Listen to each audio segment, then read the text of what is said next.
Hello, good evening. Tayo magluluto ng pinakbet. Fry natin muna ang karne. Isabay ang ginger at saka yan mamaya. Then, may kalabasa, may okra, may sigarilyas, may sitaw, at talong, then harya. Ayan, magpinakbet tayo guys. Ito ang ulam namin mamayang gabi. Anong mamaya? Lagyan tayo ng taro, gabi. Yan, gabi. Yan. Fry natin yung karne, bawang, sibuyas, ginger, tsaka kamatis. Kapag medyo durog na yung kamatis, ilagay natin ang ating gulay para masarap. Yan. Ang aking version ng pagluluto ng pinakbet. Lagay ko na yung sitaw, tsaka ito, at tsaka yung palya, sigarilyas. Luto ko muna to bago ilagay ang ibang ingredients.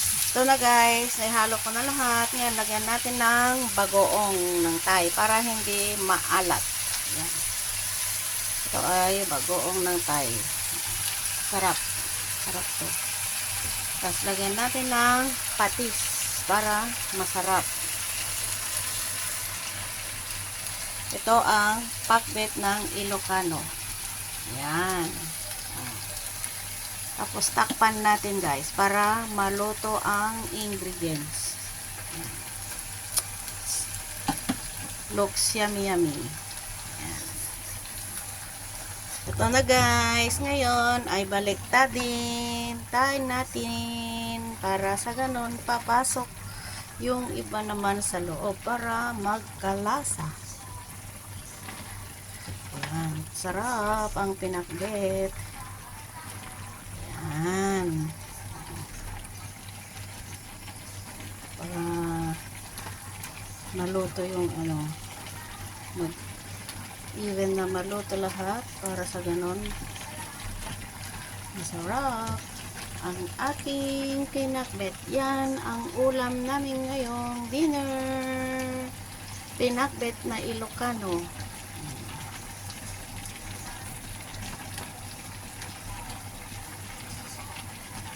Ito guys ang aming ulam.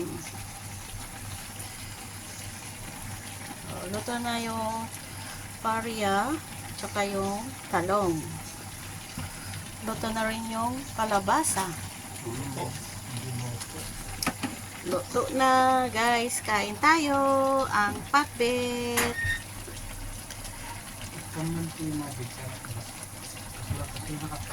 Oh, yummy yummy. May bati ka ba na isa?